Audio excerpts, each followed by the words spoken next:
Fala galera, beleza? Aqui é o Perenha do Perenha Cash. Hoje nós vamos ter uma conversa muito legal, muito importante, falando sobre saúde, tá? E antes de tudo, não esqueça, compartilhe nossos vídeos, o sininho. Hoje nós estamos com a Daniela aqui, né, Daninha? Depois de um bom tempo, fui convidada e convocada. É isso aí, maravilha.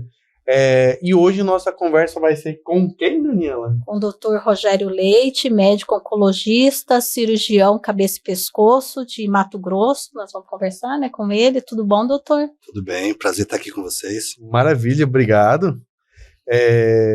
Muito importante a gente estar aqui, levando esse conteúdo para a galera. Eu acho que eu sempre falo assim, nós temos que trazer sempre informações para as pessoas. Isso é nosso papel número 1.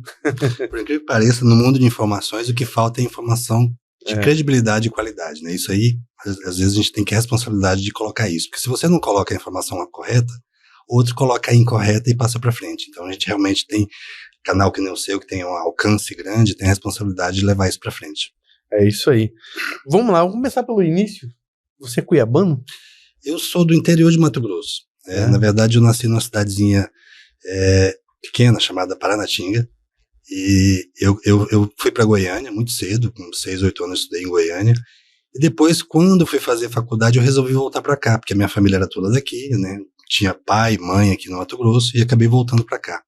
Aí fiz o FMT, formei no FMT, formei muito cedo, formei com 22 anos de idade. Nossa, novo. Com 24 eu tinha feito já a primeira especialização, com 25 eu já era professor universitário. Nossa. Já tinha feito concurso para o UFMT e estava dando aula para medicina. Aí depois saí, fui mais 2 especializações, morei no Rio, morei em Goiânia, aí que voltei para Cuiabá novamente.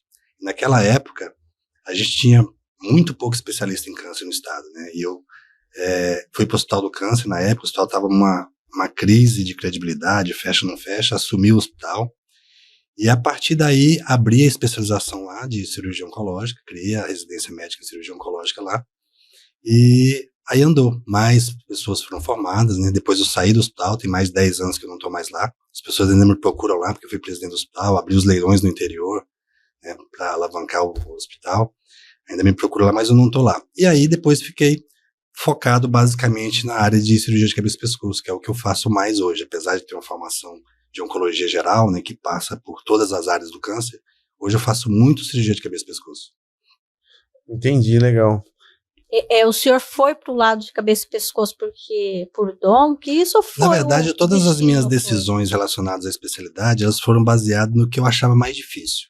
Quando eu formei, assim, já tinha uns colegas que iam fazer ginecologia, já tinha uns colegas que iam ser clínicos, cardiologistas, falaram, o que é mais complicado? É a cirurgia. Aí eu fui para cirurgia. Dentro da cirurgia, depois que eu terminei a cirurgia geral, a mesma situação me permeou. O que é mais complicado? Mexer com câncer, aí fui para câncer. E dentro da oncologia, dentro do câncer, tem muita gente que não trabalha cabeça e pescoço. E mais uma vez eu decidi pelo que era mais complexo, que todos tinham mais dificuldade. E acabei enveredando por isso. Eu sempre fui muito ligado em cirurgias de grande porte, em reconstruções grandes, em alta tecnologia. Então isso foi mapeando as minhas decisões em relação a essa parte. Porque a afinidade, quem gosta de cirurgia tem afinidade com tudo, né? Não dá para dizer, eu gosto mais disso, né? Então acabei enveredando baseado nessas decisões aí. Aqui em Cuiabá, cabeça e pescoço, cirurgião oncológico, tem poucos, né? Tem poucos. Que tem cirurgia oncológica e cabeça e pescoço, eu acho que ainda continua sendo só eu. Né? Acho que no estado todo, porque geralmente o pessoal faz um ou faz outro, porque é uma formação longa, né? Imagina, você fazer 6 anos de medicina, aí você vai mais 2 anos de cirurgia geral. Aí mais 3 anos de cirurgia oncológica. Aí mais 2 anos de cabeça e pescoço. O pessoal desiste, começa a trabalhar, não continua nessa linha.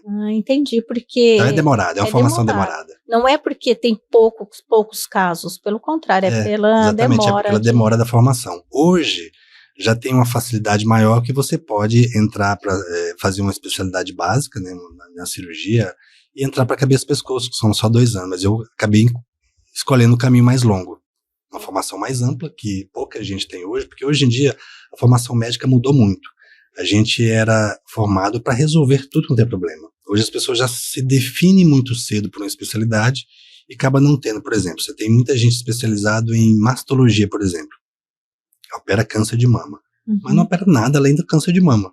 Se deu a metástase para o pulmão, ele tem que chamar a equipe de tórax, porque ele não resolve.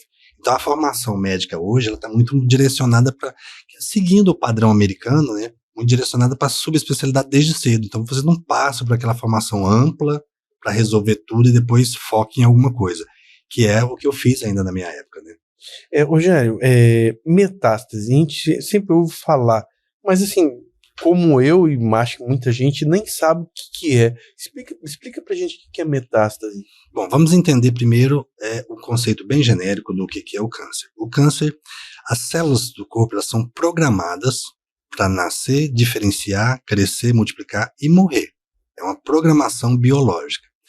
Quando as células perdem a capacidade de morrer, que é o que a gente chama de apoptose, aí você tem umas células que se multiplicam indefinidamente e ela acaba nessa multiplicação formando um tumor. Este tumor pode ser benigno, que não é câncer, ou pode ser maligno, que é o caso de câncer. Qual que é a diferença? A metástase é justamente uma das características que diferencia os tumores malignos. Você pega, por exemplo, um lipoma, que é um tumor benigno de gordura. Ele cresce no local, pode até crescer bastante, a gente já operou recentemente quase 20 centímetros de diâmetro, mas ele não tem a capacidade de uma célula dessa aí cair na circulação sanguínea ou linfática e chegar no pulmão e multiplicar lá.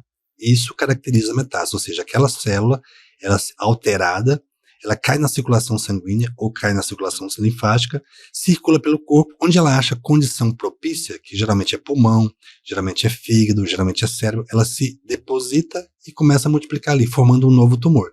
Então, quando você tem, por exemplo, um tumor de mama, que dá metástase para o pulmão, não é um tumor de pulmão, é um tumor de mama metastático, ou seja, ele começou na mama, porque quando você vai lá e tira um fragmento do pulmão, desse tumor que está no pulmão, você acha o mesmo tipo de célula que está lá na mama, você não acha a célula do pulmão. Então isso realmente caracteriza a metástase. Entendi, é quando ele se alastra e ele vai levando esse código dele para todo lugar. Sim, e aí você já com isso, você já define claramente, de cara, quais são os tratamentos propostos. As pessoas falam muito de cirurgia, radioterapia, quimioterapia. Quando é que você indica cirurgia? Quando você tem convicção de que a doença está localizada. Ou seja, eu vou naquele local e eu retiro toda a doença. Ou seja, se ela está localizada, eu tenho uma grande chance de cura e eu não preciso de uma terapia complementar, de quimioterapia ou de radioterapia. Quando a doença está regional, por exemplo, eu pego um tumor de boca, mas já está acometendo os gânglios do pescoço, ela está naquela região, eu posso ter necessidade de acrescentar radioterapia, porque ela não pega focada exclusivamente onde está o tumor, pega aquela região, aquela área. E quando eu tenho a perspectiva de doença à distância, eu faço a quimioterapia. Por quê? Porque a medicação, ela vai circular no corpo e vai combater essas células onde elas estiverem. Obviamente, a gente não tem um míssil teleguiado, né, que sabe onde é que está o tumor. E aí eu vou explicar algumas coisas que as pessoas às vezes não entendem. Por que a pessoa que está fazendo quimioterapia, por exemplo, cai o cabelo? Por que tem anemia? Muito simples. Quando você faz a quimioterapia, as células que estão se multiplicando mais rapidamente, elas são mais sensíveis à quimioterapia. Então é justamente na multiplicação celular que as células têm mais chance de morrer. Então a quimioterapia mata o tumor nessa situação. Enquanto quando você tem um tumor que multiplica muito rápido, ele é mais sensível à quimioterapia. Um tumor que multiplica muito lentamente é menos sensível. Por isso que você pega, por exemplo, um linfoma bem agressivo e faz quimioterapia e de repente ele cura. Aí você pega um tumor de osso, por exemplo, que as células multiplicam muito mais lento, ele tem menos efeito da quimioterapia. Então, como a quimioterapia não tem um GPS para saber onde está o tumor, ele sai circulando no corpo e tudo quanto é célula que divide rapidamente, ela é sensível e vai matar. Então, o cabelo, como multiplica muito rápido, cai o cabelo. A célula do sangue, como multiplica muito rápido, dá anemia, dá alteração da coisa. Então, ele é um efeito colateral justamente pelo mecanismo de ação da maioria das drogas. A imunoterapia, que é um tratamento novo, já é diferente, né? E já tem outras características, mas a quimioterapia, basicamente, funciona dessa forma. É nova tecnologia esse seu tratamento? A imunoterapia é o seguinte, há muito tempo se discute essa questão da associação do câncer com o sistema imune. E todos os dias, a gente produz aí 6 a 12 mil células alteradas. E todos os dias, o seu sistema imune identifica essas células e mata essas células, destrói, porque percebe que elas são alteradas. No câncer, por algum motivo, que não se sabe bem claramente, pode ser vários, essas células deixam de ser identificadas pelo sistema imune. E aí o sistema imune deixa de destruir células alteradas que podem continuar se multiplicando e acabar formando um câncer. Então a imunoterapia, ela faz essa marcação dessas células, como se fosse ir lá e colocar um alvo lá, para que o próprio sistema imune também haja. Então ele consegue fazer novamente essa atividade. Grosseiramente falando, dessa forma. Então, por funcionar dessa forma, a gente não tem esses efeitos colaterais da quimioterapia. Entendi. E a gente tem uma especificidade maior, é mais alvo em cima daquela lesão. E aqui em Mato Grosso tem esse tratamento? Tem. O tratamento do câncer, ele tem uma coisa interessante. Porque se você falar assim, olha, eu tô com gripe. Aí você vai no médico, ele vai falar assim, olha, vai pra casa descansar, que você vai passar. Aí você vai no outro e fala assim, toma esse anti-inflamatório. Você vai no outro e fala, toma um analgésico e toma um chazinho. Cada um pode ter um tipo de tratamento. Mas o câncer ele é altamente padronizado. Entendi. Então, o que acontece? O mesmo tipo de tratamento aqui é o mesmo tipo de tratamento, teoricamente, em qualquer parte do mundo. Teve um tempo atrás, acho que no ano passado, eu recebi um paciente do Japão. E é um brasileiro que foi trabalhar no Japão, como muitos brasileiros fazem assim. E aí lá ele desenvolveu, depois de algum tempo, um câncer de boca. E aí ele tratou lá, fez a cirurgia, fez radioterapia, fez quimioterapia. O médico japonês fez uma carta, traduziu para o inglês e mandou para ele trazer para cá que ele queria vir embora. Exatamente o que a gente faz aqui, do outro lado do mundo. Então existe uma padronização do câncer que homogeneiza os resultados. Então você consegue colocar as pessoas em grupos, inclusive avaliar a sobrevida. Por que eu sei que um câncer de tireoide bem diferenciado tem 98,7% de cura desde que tratado de forma adequada? Porque esses estudos não foram feitos aqui, são estudos mundiais que pegam um grande número de pessoas. Então, quando você fala em câncer, existe uma coisa que a gente tem que fazer que é chamado estadiamento. O que é estadiamento? É basicamente você pesar, vamos assim dizer, e medir a doença. Que extensão que ela tem. Então, baseado nesse estadiamento, eu posso dizer que a doença está localizada naquele órgão, posso dizer que ela está regionalizada, ou posso dizer que ela tem metástase, ou seja, o estádio 4, que é uma doença metastática. E baseado nisso, e baseado no tipo de célula, a gente consegue predizer mais ou menos como é que é o prognóstico, se a pessoa tem mais risco, menos risco, como é que é a chance de cura, esse tipo de coisa. Eu não entendi muito bem quando você falou assim, o câncer de pulmão, o câncer, quando ele não é curado, ou né, ele vai lá para o pulmão. Então quer dizer que todo câncer de pulmão, ele é derivado do câncer original? O que acontece? Cada célula do corpo, potencialmente, pode gerar um tipo de câncer. Isso é tão complexo pelo seguinte, por exemplo, se eu pegar a pele tem 8 camadas aproximadamente, de células diferentes. Tem a camada de revestimento externo, blá, blá, blá. Resumindo, eu tenho de cara uma possibilidade de 8 tipos de câncer diferentes de pele. E eu posso ter desde um vaso celular, que é um tipo de câncer muito pouco agressivo, às vezes passa anos sem evoluir, até um melanoma, que pode matar em poucos meses da metástase. Então, quando a pessoa fala assim, fulano tem câncer de tal coisa, não quer dizer nada para mim. Eu quero saber que tipo de célula é o tumor. Qual que é o estadiamento? Aí sim a gente começa a discutir a situação de uma forma mais real. Então, todo tipo de célula do corpo pode ter câncer. Então, eu posso ter aí mais de 150 tipos de câncer diferentes. Então, falar que uma pessoa tem câncer não está informando muito não, porque são muitas variedades possíveis. E aí começa um problema. Por quê? Fulano tem câncer. Todo mundo lembra das histórias ruins, né? Lembra das metástases, do sofrimento e da morte associada ao câncer. Mas, às vezes, fulano está com esse câncer há 20 anos e não vai matar ele, dependendo do tipo de câncer. Entendi. E aí, quando as pessoas tratam de um câncer e cura, as pessoas não acreditam. Ou que não acreditam que teve câncer, ou não acreditam que curou. Entendi. Então, as pessoas que têm câncer e cura, sabe o que elas fazem? Fica quieto, não fala nada. Agora, as pessoas que a doença está ativa, todo mundo sabe. Isso perpetua essa ideia de um câncer é uma sentença de morte. E que nem sempre isso é verdade. Aliás, na maioria das vezes não é. Eu sei que você está há muito tempo já trabalhando com isso, deve ter assim, visto de tudo. Você já conseguiu ver algo assim, uma pessoa que ele está diagnosticado com câncer e curou, sumiu? Que eu já pesquisei e ouvi falar que às vezes tem gente que vai lá, diagnostica e depois de repente some. Não tenho essa experiência, mas o que acontece muitas vezes que eu vejo e que é inadequado são comparações com métodos diferentes. que eu quero dizer com isso? A pessoa tem um tumor em algum lugar, vai lá e faz uma biópsia e comprova que é câncer.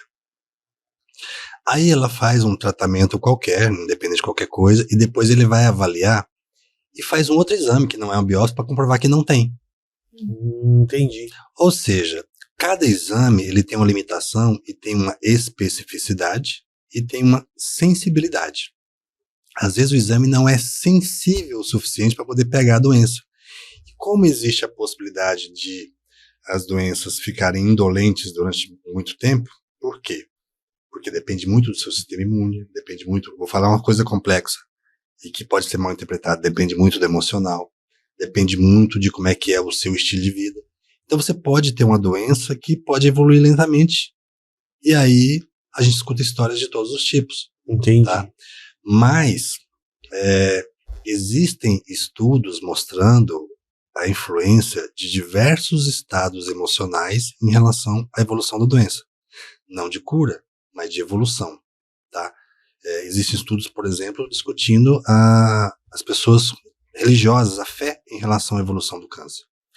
E aí isso me coloca numa situação que eu acredito que eu tenho, depois de muitos anos mexendo com câncer, achado uma certa lógica em algumas coisas. O que você precisa para ter câncer? Você precisa, do ponto de vista tradicional, você precisa ter um azar, vamos assim dizer, e você precisa ter uma alteração lá no seu DNA da célula que leva a esse problema. Então a gente foi ensinado a vida inteira que o câncer é uma doença genética. Mas aí que já começa a desinformação. O Brasil participou do projeto Genoma. Participou com quase 200 equipamentos de mapeamento genético. E esse projeto Genoma foi publicado em 2003 em 2 revistas científicas, a Nature e a Science, se não me engano. E aí ele provou algumas coisas. Primeiro, provou que a nossa genética, nós temos muito menos genes ativos do que se pensava. A gente tem aproximadamente 22 a 25 mil genes ativos. Se você pegar um grão de arroz, tem 52 mil. Nós somos menos complexos que um grão de arroz? Não, nós temos menos genes, mas eles estão interlaçados de uma forma diferente. Então, provou que a gente tem menos genes do que a gente imagina. Segunda coisa que provou, menos de 10% dos casos de câncer estão associados a fatores genéticos, causado diretamente para a genética. Se não tem um fator genético, o que existe? Existe um peso da epigenética, que é aquilo que está da genética, que é o fator ambiental. Então, por exemplo, você tem uma pessoa que é albino, uma pele super clara, ele tem uma predisposição genética para câncer de pele. Indiscutível. Não tem melanina nenhuma. A pergunta é, será que se ele não for no sol a vida inteira ele vai desenvolver câncer? Pode ser que não. Ou seja, essa interação entre o fator genético e o fator ambiental é que leva a um resultado final. E aí, eu não posso aceitar, por exemplo, que o câncer é uma situação genética, sendo que, por exemplo, uma criança nasce e com 2 anos tem uma leucemia. Aí você fala, poxa, é genético? Tá bom, vamos deixar aqui. E a pessoa que nasce, cresce, vive, etc, etc, etc, e com 70 tem um câncer. Mas como que eu posso falar que é genético? Olha só a diferença dessas 2 situações. Então existe realmente um peso absurdo dessa questão da epigenética, ou seja, como é que se interage com o meio ambiente. E aí me vem uma visão que eu desenvolvi ao longo dos anos, que é a seguinte situação. Vai controvérsias aqui, faço um parênteses porque eu vou falar, porque existem discussões. Mas eu acho uma forma lógica de ver as coisas. Para você ter câncer, você precisa de basicamente 3 coisas. Você precisa de uma desnutrição. O que é uma desnutrição? Algo que deveria estar no seu corpo, mas não está. Por exemplo, se você tem vitamina D baixa, você está desnutrido em relação à vitamina D. Já se sabe que uma vitamina D baixa aumenta a incidência de câncer. Então, isso é um contexto de uma desnutrição. Esse é o primeiro pé do banquinho. O segundo, você precisa ter algum grau de intoxicação. O que é isso? Aquilo que não deveria estar no seu corpo, mas está. É a porcariada que a gente come, os ambientes, etc, etc, etc. Tudo aquilo que a gente sabe que tem que tirar. E o terceiro, e mais conflitante, é o conflito emocional não resolvido. Mas por que isso? Tem gente que come até minhoca e não tem câncer. Por quê? Porque não tem os outros efeitos, nas outras situações. Tem gente que tem a cabeça podre e não tem câncer. Por quê? Porque não tem os outros dois. Então dá trabalho. Você precisa de 3 coisas em relação a isso. Isso serve para todos os tumores? Não. Mas para tumores que agem e que trabalham muito dependendo do sistema imune, isso pode ser muito importante. Por exemplo, o melanoma, que é um câncer de pele, ele está muito relacionado à questão emocional. Pessoas que têm um melanoma e que têm uma atitude positiva de uma forma geral, ele tem um desfecho. Aquelas pessoas mais deprimidas, mais introspectivas, tem outro. E aí você pega um outro tipo de câncer que isso não tem quase nada de impacto, mas existem situações em que a gente vê, fez o diagnóstico de câncer, vamos mapear aí, aconteceu 2, 3 anos atrás alguma coisa grave que leva, geralmente pode acontecer. Então, não é uma regra, mas é uma visão que explica alguns casos que a gente não consegue explicar pela visão tradicional. Entendi. Eu acho que a depressão, que é um estado emocional, ela ajuda muito, né? Não quer dizer que quem tem depressão vai ter, não é isso, como você explicou. Mas a pessoa que tem e que ela entra em uma depressão profunda, eu acredito que dificulta a cura. Sim, não é? Mas assim, tem uma explicação bem técnica para esse tipo de coisa. Realmente a depressão age em cima do sistema imune, e esse sistema imune cai naquela situação que eu falo que não consegue identificar essas células que a gente já produz normalmente e resolver essa situação. Agora, como é que esse estado emocional se conecta com o físico? Aí eu já tenho uma outra teoria. Através do quê? Dos neurotransmissores e dos hormônios. Imagine a seguinte situação. Você tá lá na sua casa, sozinho, você, que é mulher, que é mais preocupada com essa questão de segurança, por exemplo. E você tá na sua casa e, de repente, você escuta um barulho lá fora, você tá sozinho, você escuta um barulho do teto, você fala assim, é um ladrão. Você só imaginou que é alguém que pode te fazer mal, e essa imaginação, ele vai liberar no seu sangue adrenalina, noradrenalina, cortisol, uma série de outros hormônios. E você vai ter taquicardia, você vai aumentar a frequência cardíaca, você vai aumentar a pressão arterial, você vai aumentar o fluxo de sangue para os membros, ou seja, o corpo está te preparando para uma situação de luta ou fuga. Reação básica do ser humano. No entanto, era um gato.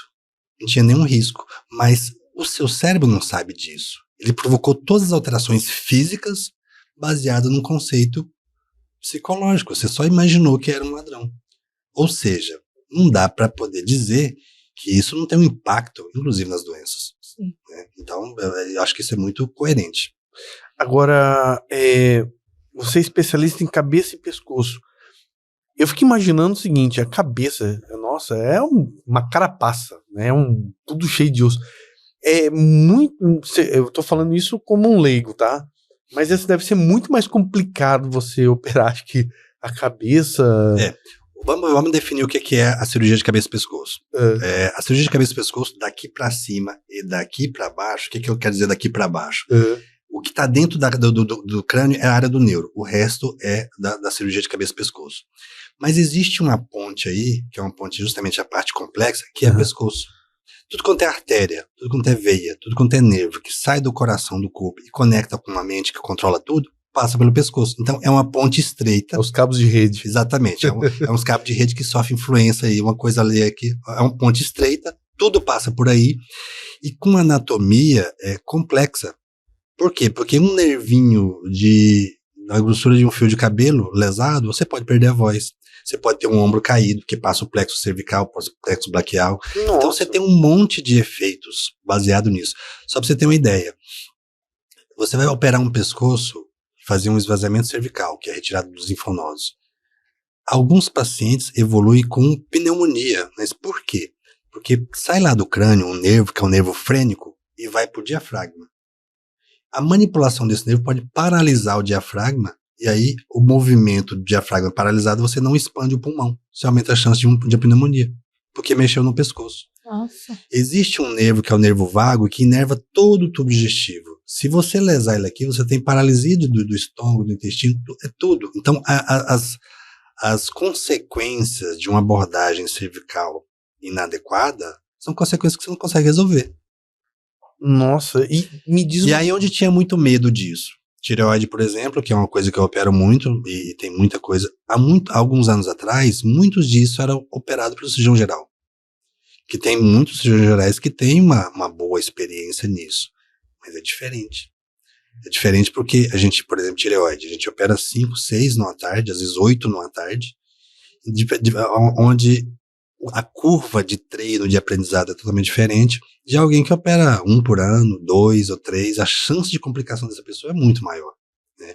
Então, nos últimos anos, o cirurgião geral deixou de fazer essas abordagens, porque surgiram os mais especialistas, os ultra especialistas nesse assunto, e aí, como essas complicações são muito gritantes e evidentes, isso foi deixando de ser feito pelo não especialista.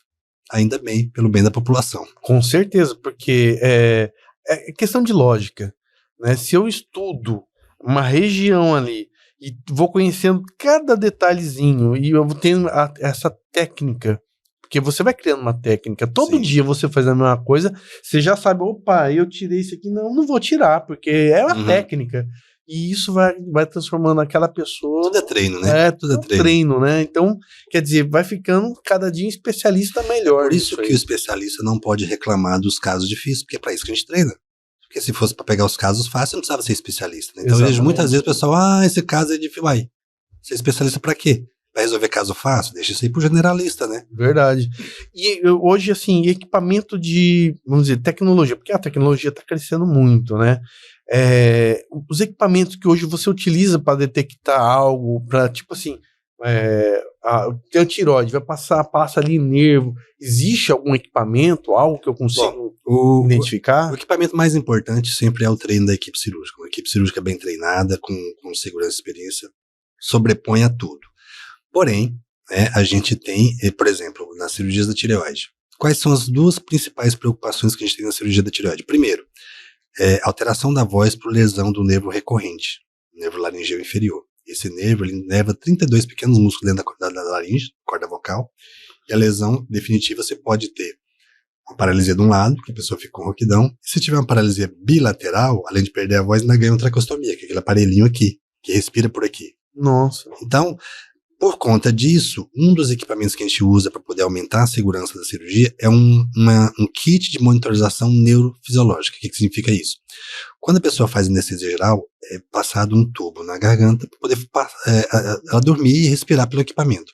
Nesse tubo a gente coloca um sensor, um pequeno sensor. E aí a gente, na cirurgia, usa uma pequena caneta que fecha o circuito com esse pequeno sensor e vai ajudando a mapear a localização do nervo. A maioria das vezes que a gente tem muita experiência, a gente acha o nervo primeiro, depois pega isso aí e olha para se tá tudo certo, confirmar. Mas é uma coisa que a gente usa mais. Onde que está o engano? O pessoal mais jovem acha que porque tem uma tecnologia, agora eu posso fazer, porque essa tecnologia vai resolver o problema. Não vai resolver o problema, né? Tipo assim, você tem uns carros com alta tecnologia, a gente estava conversando agora há pouco, freia sozinho, acelera sozinho, mas se você não souber dirigir, vai dar problema do mesmo jeito, mesmo com a tecnologia. Então a tecnologia é sempre auxiliar, ela nunca substitui aquilo que a experiência do longo dos anos constrói. Nossa, a gente vai parando para pensar, né, Dani? Agora, me explica, que eu tenho ainda dúvidas, a relação do intestino com a tireoide. Olha, esse assunto é bem interessante. E há 2.400 anos atrás, Hipócrates, considerado o rei da medicina, ele já dizia que todas as doenças começam no intestino. Tá? E os estudos mais recentes têm mostrado que, não que ele está certo, mas que ele não estava errado totalmente não, porque, assim, imagina o organismo como um sistema perfeito fechado. O que vem de fora? O que vem de fora é o que entra na sua cabeça através dos sentidos e que entra no seu corpo através do intestino. Então, o intestino é uma peneira, é um mecanismo de relação com o ambiente externo. É uma das poucas coisas que quebra essa estrutura fechada que é o organismo humano. Agora vamos imaginar o seguinte aspecto. Eu vou explicar do contexto de uma doença que a gente trata muito em relação à tireoide, que é o Hashimoto, que é uma doença autoimune. O que é uma doença autoimune? Uma doença autoimune é aquela situação onde o seu próprio corpo produz anticorpos que ataca você mesmo. E aí acaba levando aos problemas. Essa doença da tireoide, do Hashimoto, ele foi descrito em 1912 e foi reconhecida pela medicina em 1954 como sendo a primeira doença autoimune.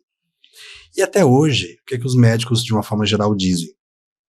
Que é uma doença autoimune, que não tem o que fazer, e que quando a tireoide falhar, Ou seja, quando você entrar em hipotireoidismo, aí você usa o hormônio, praticamente pacificado. Agora, existe muito estudo, existe muito conhecimento a esse respeito, mas não está ainda estruturado em um livro que você possa ir lá consultar. Aí você pega um artigo aqui, pega outro ali, vai juntando as informações e aí dá um outro entendimento. Que entendimento? Quando você tem essa doença autoimune, você precisa ter 3 coisas. Você precisa ter uma predisposição genética. Se você não tiver isso, você não desenvolve. Você precisa ter uma alteração da permeabilidade do intestino. O intestino é como uma peneira, e se você altera a permeabilidade, passa mais coisa que não é para passar. E você precisa ter também um gatilho que dispara o processo autoimune. Tá? Vamos entender o processo completo. Você, por exemplo, é sensível a glúten, mas você não sabe. Você come glúten todo dia, né? Depois eu vou explicar outro conceito aí que é importante para entender isso aí de sensibilidade alimentar. Aí você come o glúten e o seu intestino está inflamado, ele está permeável. Aí o glúten é uma proteína. E como é que o organismo absorve uma proteína? Ele quebra ela em unidades menores, que são os aminoácidos. Ele não absorve proteína. Então, quando você toma um colágeno para ficar com a pele bonita, ele é quebrado e você não sabe se ele vai formar colágeno depois que absorveu. Pode ser que não forme. Sim.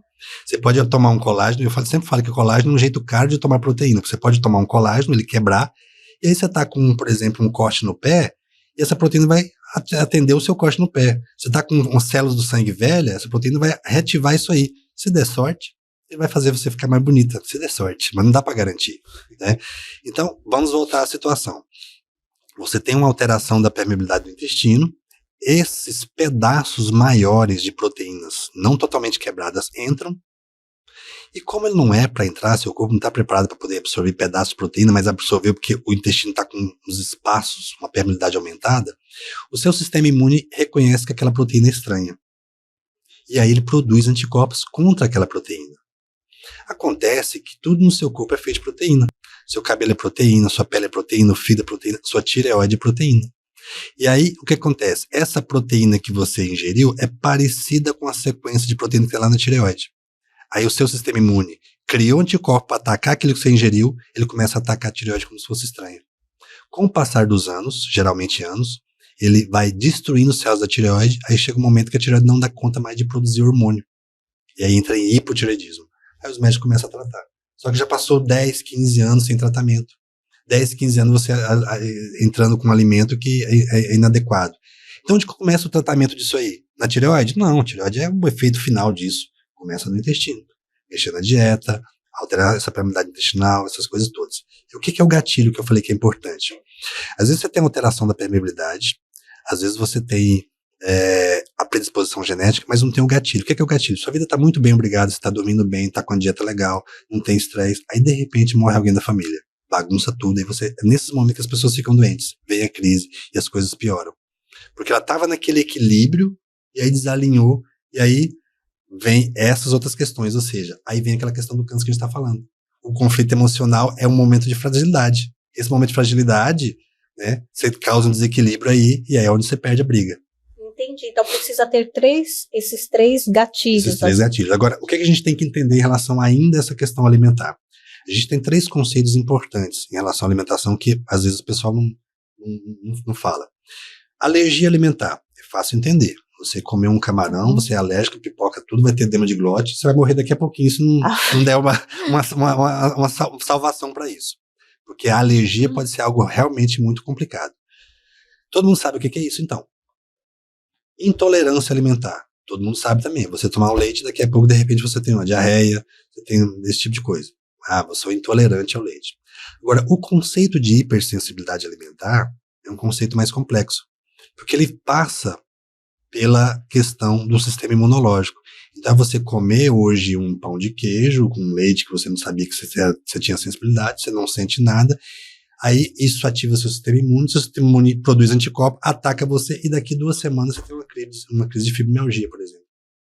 Você tem uma rinite, uma sinusite. Você nunca vai lembrar do pão de queijo que você comeu 2 semanas atrás. Caramba, você consegue fazer essa associação? a pessoa é o que ela come mesmo, É, né? não tem Eu ouvi jeito. dizer que assim, Agora, essa distância entre o fator causador e o efeito é que faz com que os diagnósticos não sejam feitos. Porque a alergia, você faz o diagnóstico. Opa, agora, ele comeu o trem e piorou. A intolerância também. Olha, comeu isso aqui, tem diarreia.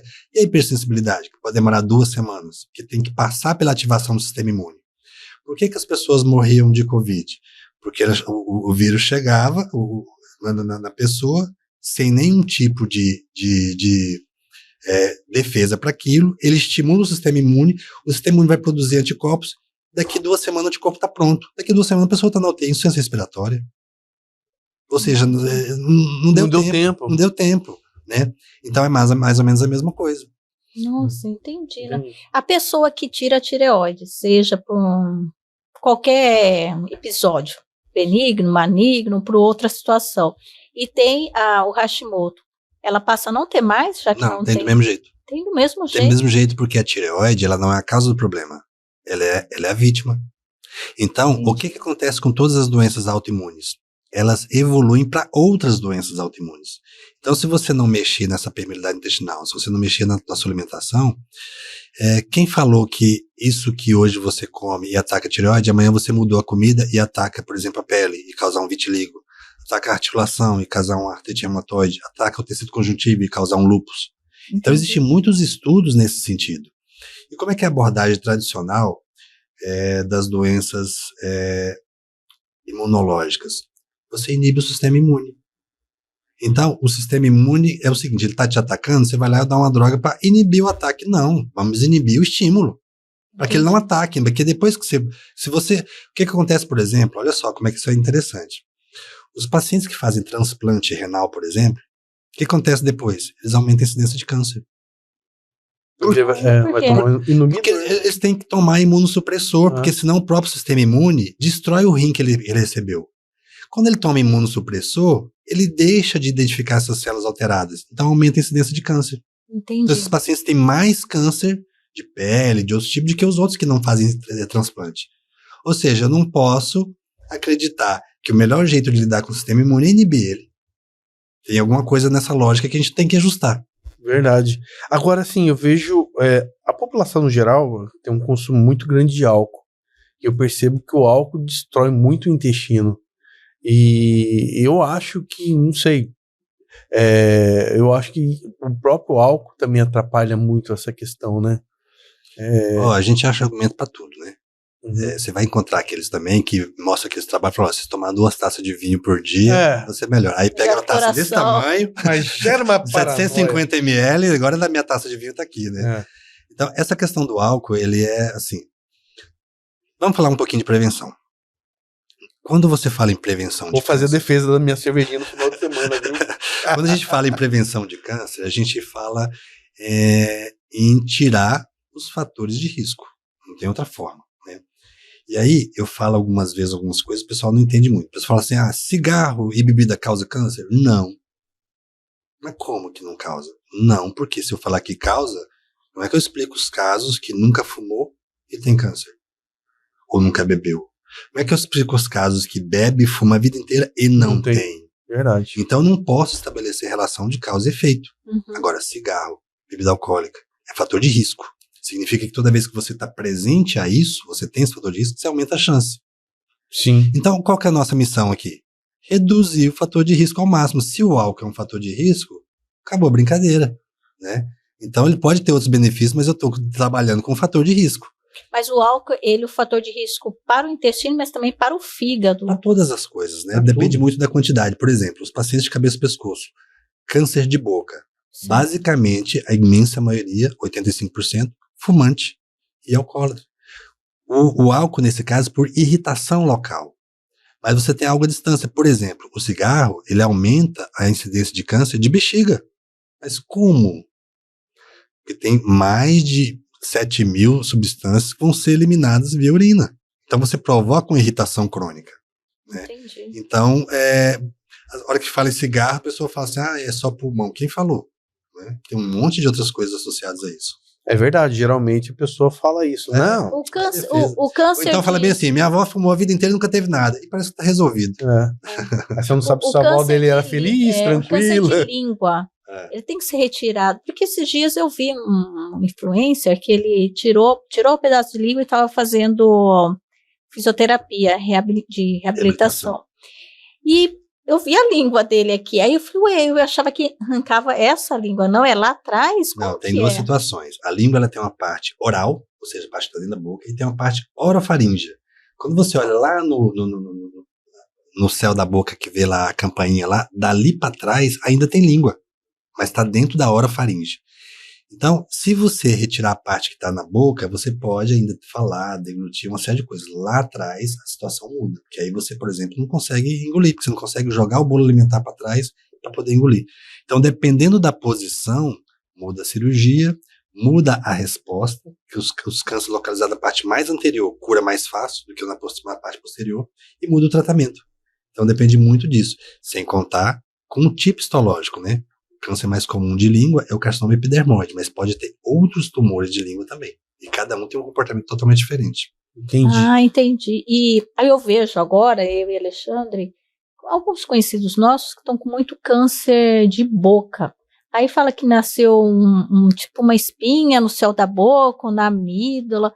Por que isso que está tendo muita incidência? Bom, vamos primeiro discutir as explicações que as pessoas dão. Em Cuiabá, existe muito caso de câncer de boca, de garganta, causado por espinho de peixe. Isso é verdade? Não. As pessoas sempre falam assim, não, há 2 anos atrás eu comi um espinho de peixe e engatou na garganta e começou a incomodar. Não. Na verdade, a pessoa associa alguma coisa que não necessariamente é a causa àquilo. Câncer de boca, o que a gente tem que pensar? Situações de irritação crônica.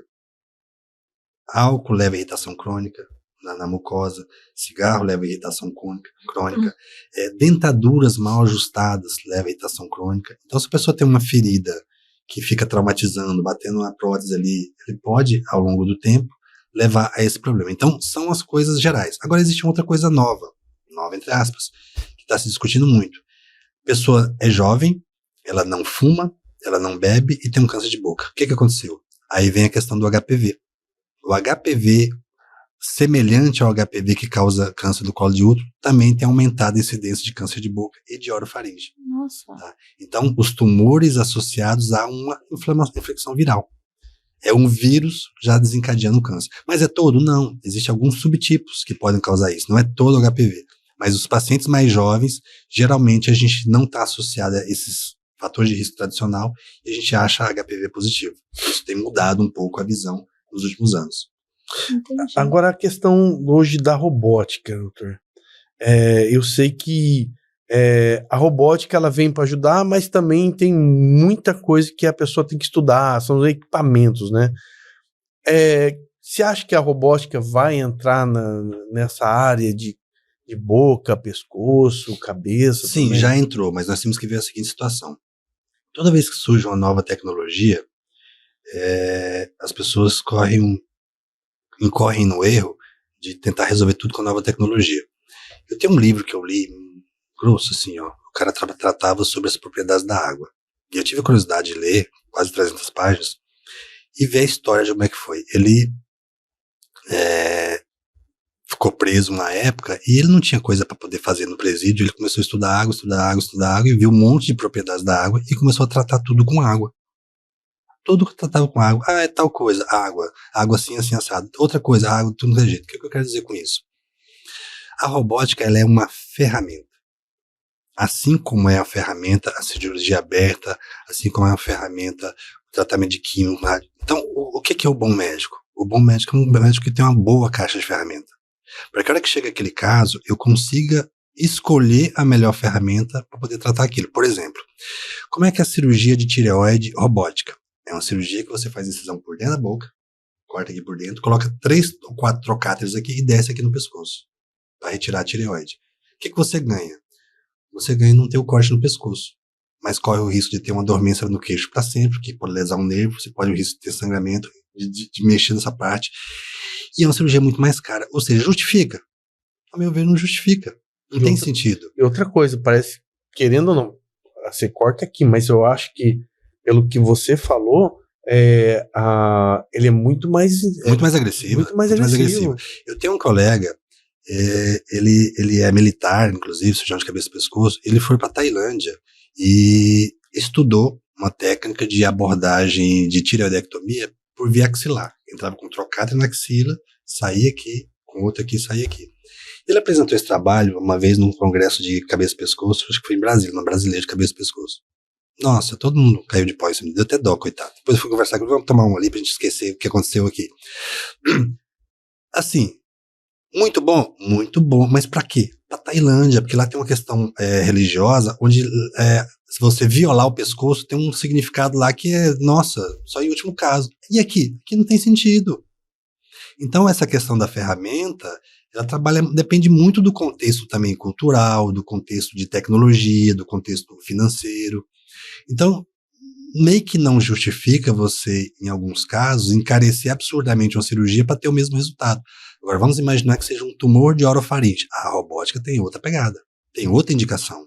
É um local de difícil acesso, um local onde a cirurgia normal tem que passar pela boca, tem pouco espaço, visualização ruim. Então, eu falei, a gente tem que ter uma caixa de ferramenta e tem que ter o bom senso, tem que ter o discernimento de escolher a ferramenta adequada para resolver aquele problema específico e não achar que resolve tudo. Como muitas pessoas igual apêndice, né? Que são 3 furinhos. Sim. Hoje faz por vídeo muito rapidinho, bem tranquilo, né? É uma evolução que não vai voltar atrás, né? É uma cirurgia que... Agora eu vejo uma coisa, Rogério, você é muito estudioso. E o que hoje você vê que tem de novidades, que tem para entrar no mercado, que já tem estudado sobre o câncer? Bom, o que tem de mais moderno a respeito de câncer está muito se discutindo essa questão de medicação. As técnicas cirúrgicas, elas evoluíram até um determinado tanto, mas não tem tanto a evoluir. Por exemplo, cirurgia da tireoide. Há 150 anos atrás, os grandes cirurgiões diziam que quem é responsável e se preocupa com o seu paciente não faz a cirurgia de tireoide. Por quê? Porque os pacientes morriam quase todo mundo. Não tinha noção da anatomia, não tinha noção da fisiologia, porque a hora que tirava a tireoide faltava hormônio, ninguém sabia que tinha que repor hormônio. Então, a técnica da tireoidectomia foi desenvolvida naquela época e praticamente não mudou nada até hoje. Ou seja, não vai evoluir tanto. Agora, o que se tange, do que tange no sentido de duas coisas, diagnóstico e tratamento. Por exemplo, hoje em dia existe a chamada biópsia líquida. Como é que é a biópsia líquida? Todo tumor, ele solta no sangue. Imagina que você tem um pequeno tumor que não apareceu em exame nenhum. Você fez um exame de imagem, uma tomografia, e é um tumor lá no pulmão. Tão pequeno que nem apareceu, mas já é um tumor. Porque imagine uma célula maligna. Ela multiplica, vira 2. 2 vira 4, 4, 8, 8, 32, 64, 128. Não aconteceu nada. Porque 200 células, não tem exame nenhum que você vai ver 200 células. Um exame de imagem. Agora, quando já tem 1 milhão, 2 milhões de células, ela já começa a formar um volume maior. Mas um tumor muito pequeno solta pequenos fragmentos de DNA. Você pode colher um sangue periférico, 35 ml, e fazer a pesquisa desses fragmentos e identificar tumores que ainda nem apareceram em exame nenhum. Ou seja, um avanço absurdo no diagnóstico. Verdade. Que é o chamado biópsia líquida. Em relação ao tratamento? Em relação ao tratamento, aí vem, principalmente hoje, está associada essa questão de imunoterapia. A gente tem casos de câncer de pele que a gente fazia cirurgias monstruosas, que rodava retalho, e que hoje a gente fala assim, vamos tentar imuno primeiro. Se a imuno não responder, a gente vai para a cirurgia. E a gente se assusta, porque algumas respostas são espetaculares. O que é o problema? Custo. Esses tratamentos são tratamentos muito dispendiosos, e tem mais um detalhe, não tem perspectiva de parar. Muitas vezes o paciente usa 2, 3, 4 anos, aí de repente começa a tirar a medicação, a lesão volta. Então falta ainda um elo nesse sentido, mas todos os estudos possivelmente vão direcionar o câncer para uma abordagem relacionada ao sistema imune.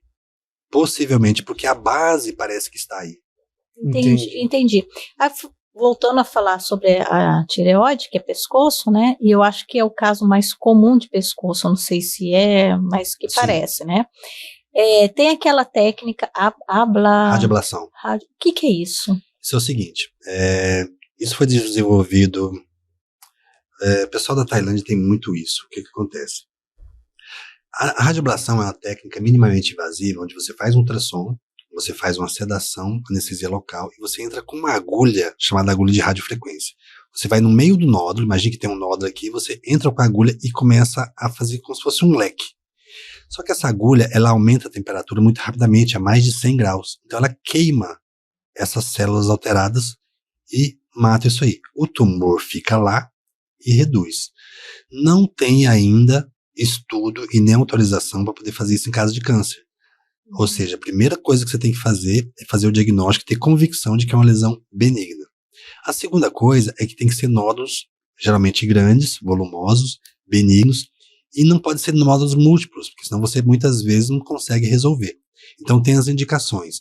Mas os casos mais adequados seriam aqueles casos de mulher jovem, em que a tireoide funciona bem, que uma coisa é você falar assim, não, eu tenho uma tireoide que está cheia de caroço e não produz hormônio, toma remédio. Uai, o que eu quero com essa tireoide aí? Né? Vai para cirurgia. Outra coisa é você ser uma mulher jovem, ter uma tireoide com caroço e que está funcionando adequadamente.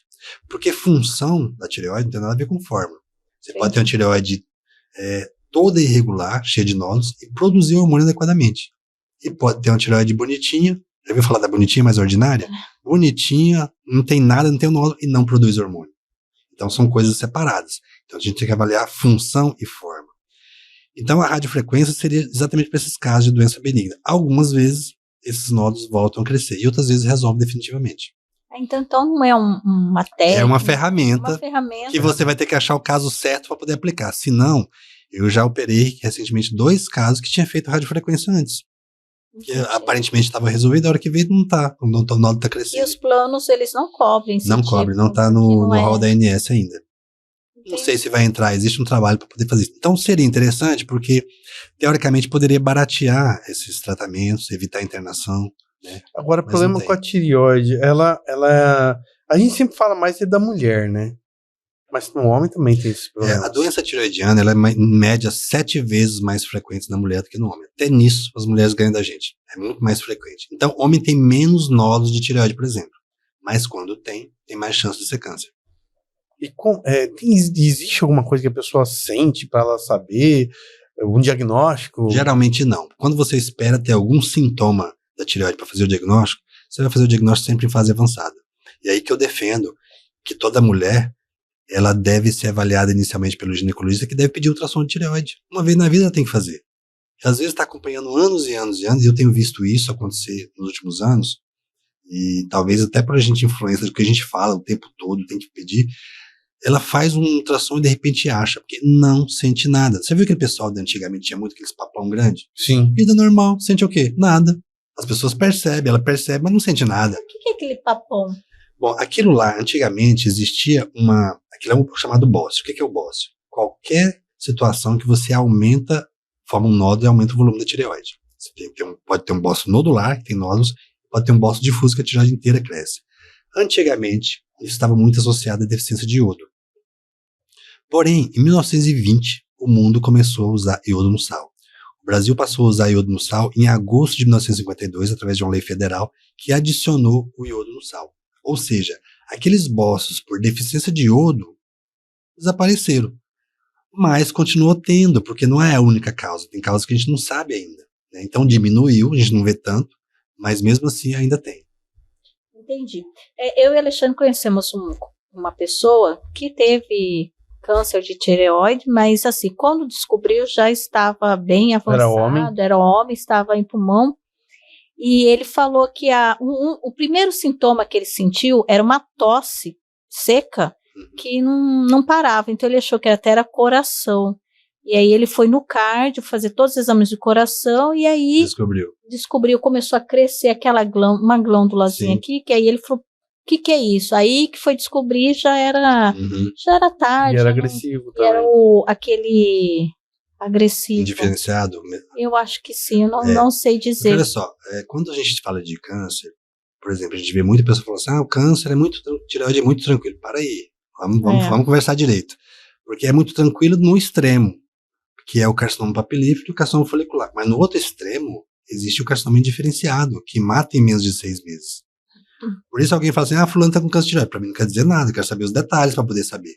Então, existe 2 extremos na mesma doença. E existe isso em outros tipos de câncer. 6 meses? E assim, independente do que você faça, eu já fiz cirurgias mutilantes, de arrancar tireoide, de arrancar laringe, ficar sem voz, agora vai segurar.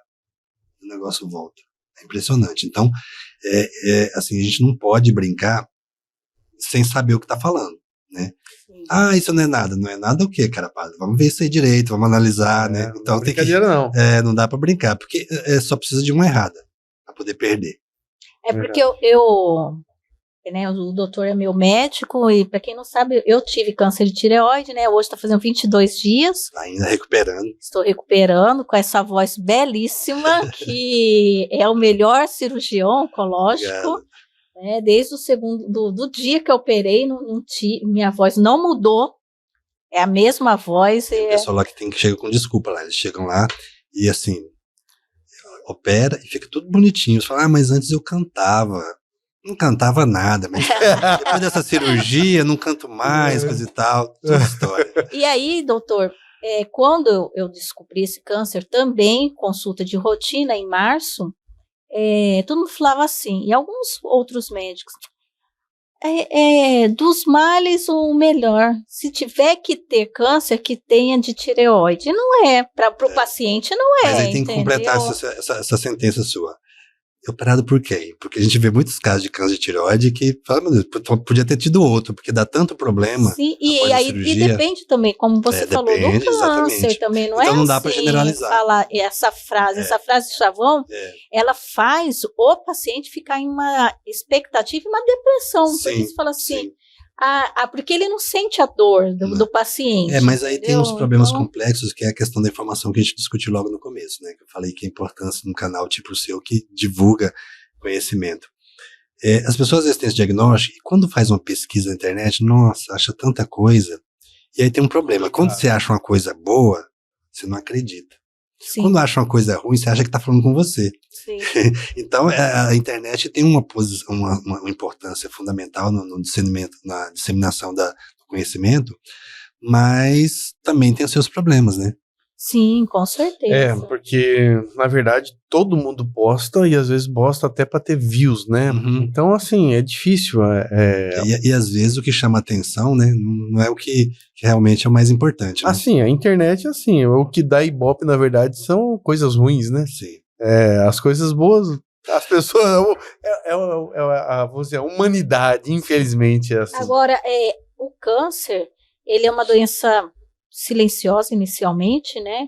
Em 80% dos casos está totalmente silenciosa. Silenciosa, e quando diagnosticado tardiamente, já às vezes acho que não tem, né? É só paliativo.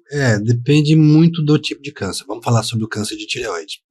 De uma forma geral, quando você tem um câncer metastático, a possibilidade de cura é muito baixa. O que não acontece necessariamente no câncer de tireoide.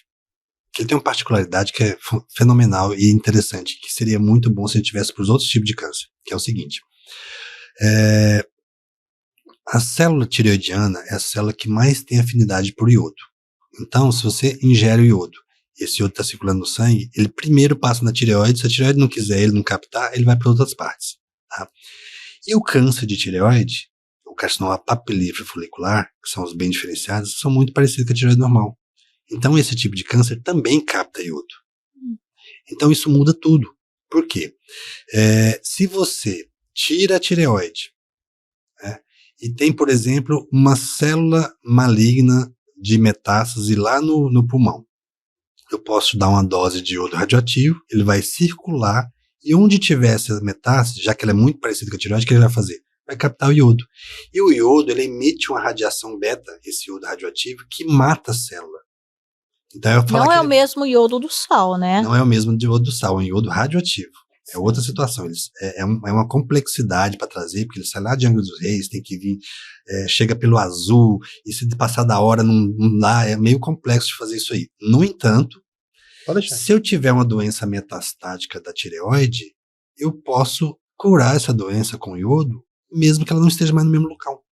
Onde que acontece isso com outro tipo de tumor? Não acontece. Você tem muito mais dificuldade, muito mais problema, muito mais risco. Então, essa particularidade aumenta muito a sobrevida e a taxa de cura no câncer de tireoide.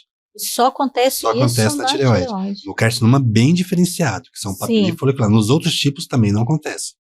Entendi. Talvez essa frase, né, que eles falam é mais por Então, assim, o pessoal quando fala essa frase tá lembrando desses casinhos aí, coisa e tal, né? Mas eu, se fosse escolher um, eu escolheria um de pele, que a gente tira um negocinho aqui, não escolher de tireoide Mas também não. tem que ser de pele, não pode ser tem que ser aquele facinho, né? o facinho que o Dr. Paulo Pacola, que veio aqui, explicou. Mas assim, tirou. Acabou. Aquela cirurgia de Morris, micrográfica de Morris. Isso, que ele estava explicando os processos, né? Só se for isso. Na verdade, o bom é não ter. Bom não ter. Mas, e aí, para não ter, precisa ter alguns fatores, como qualidade de vida. Eu acho que, de uma forma geral, a gente aumentando essa qualidade de vida, a gente aumenta a chance. Então, o que é a nossa obrigação? Nossa obrigação é ficar no grupo de baixo risco. Sim. Você não consegue sair, eu não estou em grupo nenhum. Não, você não consegue. Se você estiver no grupo de baixo risco, você está excelente. E como é que você faz para estar no grupo de baixo risco? Você tem que viver bem. Todo mundo sabe que a incidência de câncer aumenta com a obesidade, mas acho que esse não é o principal problema. Então, quando eu falo assim, a pessoa tem que emagrecer, não é para ficar bonita, é para prevenir câncer. Sim. Né? Todo mundo sabe que a atividade física diminui a incidência de câncer.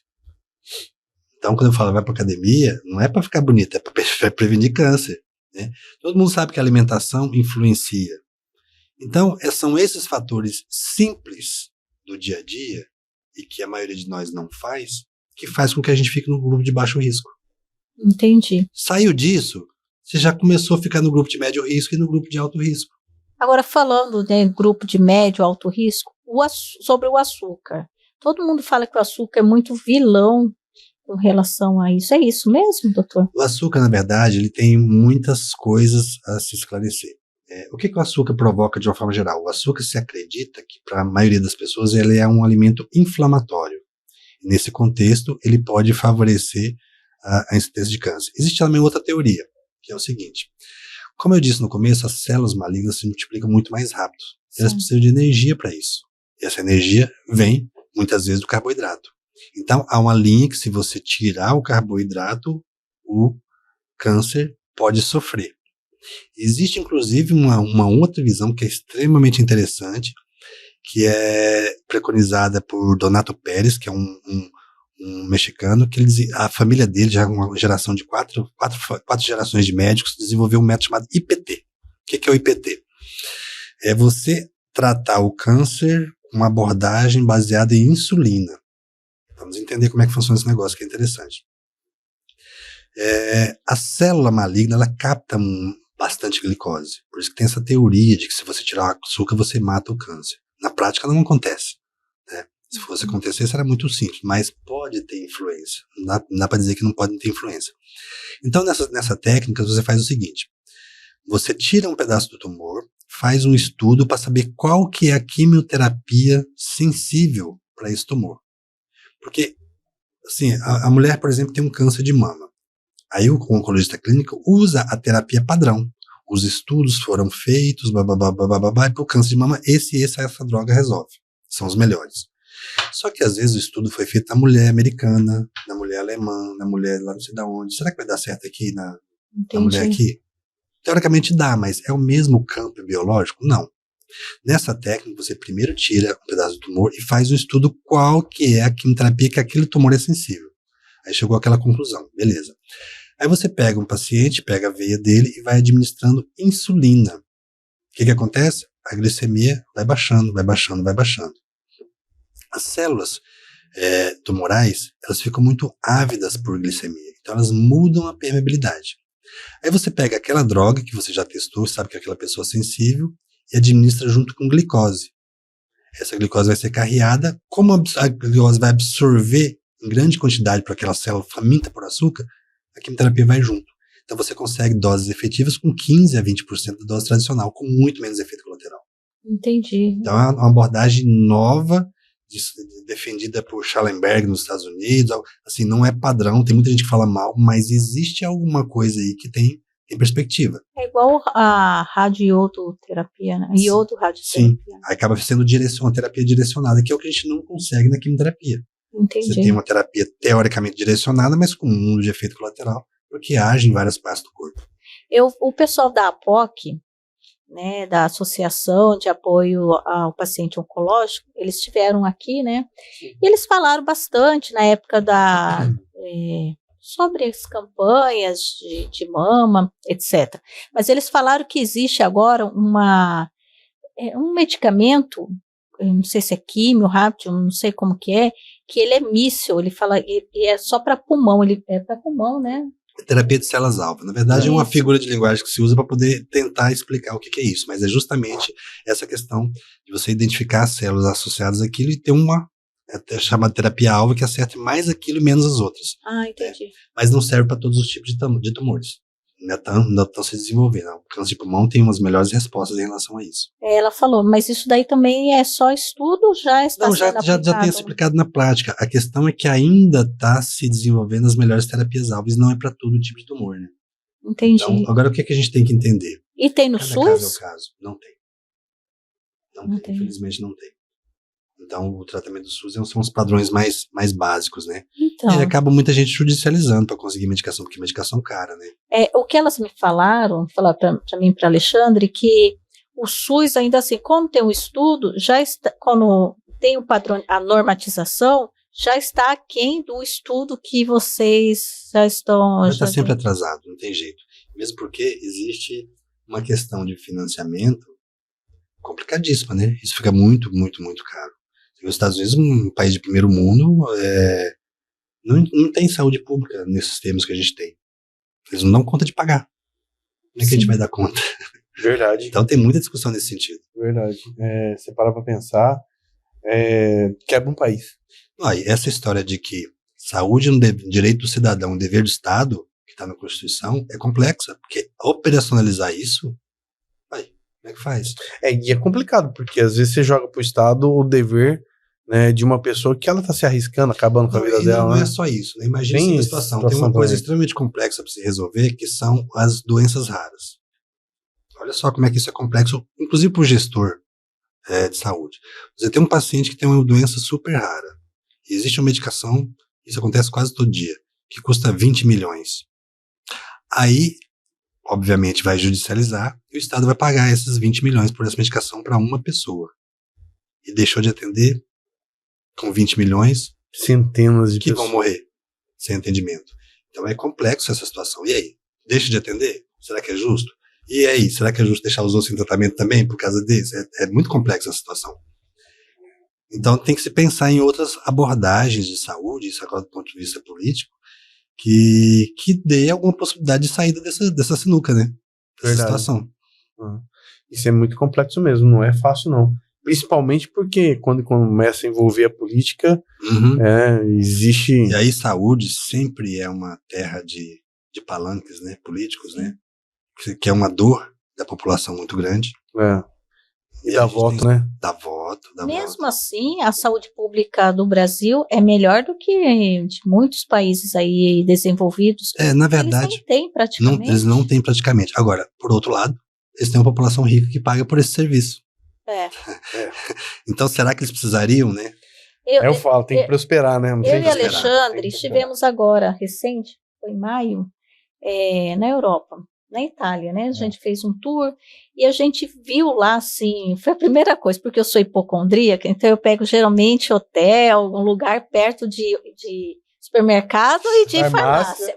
E eu não achava farmácia. Então, assim, foi o que me deixou mais assim, porque eu não achava farmácia. Era uma farmácia aqui, outra lá, e aqui, vamos colocar em Cuiabá. E não tinha remédio para pegar, assim.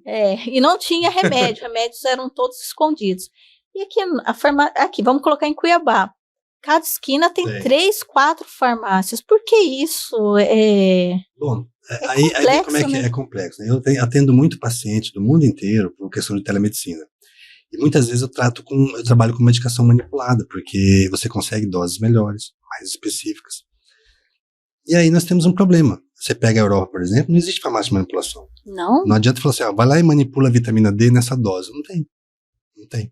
Sério? E assim, todos os brasileiros que eu atendo fora reclamam muito do sistema de saúde. Muito, muito, muito, muito. E aí a gente se engana, né, com esse negócio de achar que um negócio é um lugar mais desenvolvido e coisa. Então é muito relativo. desenvolvido para algumas caras. Agora, por outro lado, você pega, por exemplo, nos Estados Unidos, e tem medicação no supermercado. Não tem a farmácia, mas tem no supermercado. Mas a gente sofre muita pressão da indústria farmacêutica. Você vê, a primeira indústria do mundo, se não me engano, ainda é a indústria de armas.